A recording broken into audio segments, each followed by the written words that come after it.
Há pouco a Maju falava sobre esses casos de sarampo, né?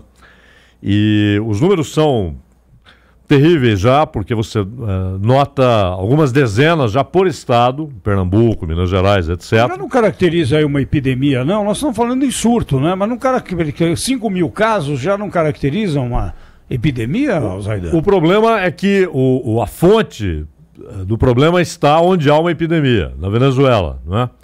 E o Brasil tem a obrigação moral, inclusive, de acolher esses venezuelanos que estão chegando a pé, principalmente em Roraima, né? Eles entram por Roraima, aí é uma chamada internalização dos venezuelanos.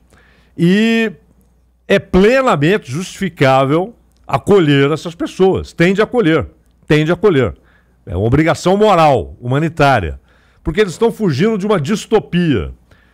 É interessante isso, porque você tem a utopia, né? Que é, etimologicamente, a terra que não há, não é? Que você imagina como lugar ideal. E a distopia é o inverso, ou seja, você tem na Venezuela violência endêmica, você tem uma tirania e você tem a falta de comida, a falta de remédio, a falta de vacina. Então, hoje... Fora uma falência econômico-financeira absurda, né? Claro, e ao mesmo tempo, indícios muito claros de que a cúpula das Forças Armadas continua apoiando o governo porque está participando de negócios escusos, não é? É um negócio terrível, uma distopia. Então, o dramático dessa história é que há uma epidemia de malária, uma epidemia, lá sim, de sarampo, e não há controle. E as pessoas fugindo. 10% da população do país já picou a mula. Quem tinha algum dinheiro foi para Miami, foi para Madrid. Quem não tinha dinheiro saiu a pé, principalmente para a Colômbia, né? Que é uma fronteira maior, e aqui para o Brasil. E o interessante é que, até pelo que está acontecendo hoje nos Estados Unidos, quer dizer, o governo Trump ficará algum tempo paralisado. Os Estados Unidos não vão dar muita pelota para o que está acontecendo agora na Venezuela. E, ao mesmo tempo, a União Europeia, ela fica entre dois, com o pé em cada canoa, né? Ela reconhece o governo Maduro, mas diz que é preciso ter uma mudança. Enquanto, só para encerrar o troço, esse negócio do Guaidó.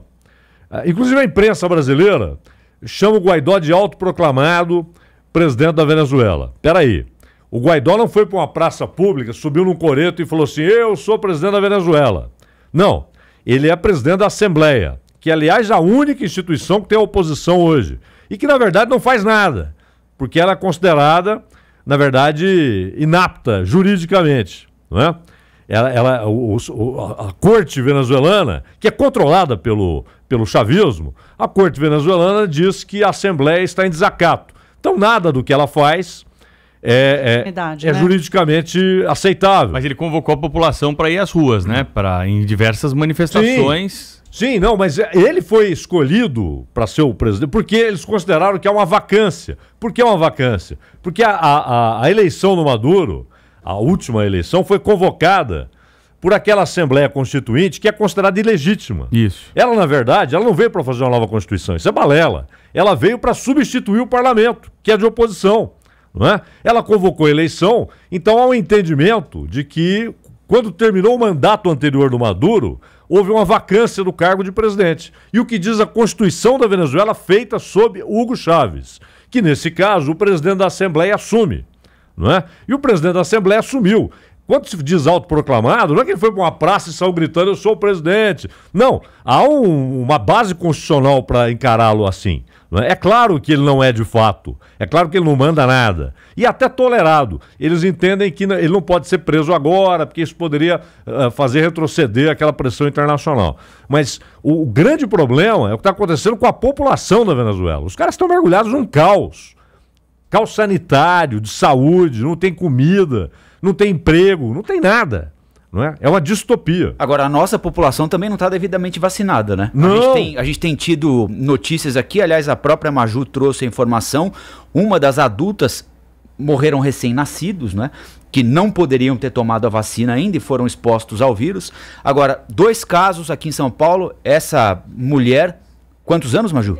31 anos, não tinha tomado a vacina, e tinha um outro caso de um homem na zona leste de São Paulo que contraiu o vírus por meio dos sobrinhos que estavam vacinados. Ele não tomou a vacina porque tinha uma doença autoimune, não podia se vacinar no caso. É uma das vítimas também. Não, e o vírus do sarampo pega muito fácil, né, Rafael? Pega muito fácil. Muito fácil. E ele é muito resistente. É. A gente conversou, não é, Pedro, com o Dr. Evaldo de Araújo, um especialista no assunto. Ele deu entrevista aqui na Rádio Bandeirantes pra gente, infectologista. Depois ele fez um canal livre lá de Santos, aliás, super ouvinte da Rádio Bandeirantes, grande especialista no assunto. Ele estava explicando o vírus fica vivo por muito tempo, o contágio é muito fácil. Pega no então, ar, né? Se alguém passar, por exemplo, eu até dei um exemplo para ele, num elevador, porque aconteceu no meu prédio de 2 pessoas que não têm contato, mas as 2 foram contaminadas, o vírus fica ali por até 48 horas, então se você chegar contaminado, sem saber que está contaminado, você pode eventualmente nem ter ainda desenvolvido os sintomas da doença, mas já está infectado.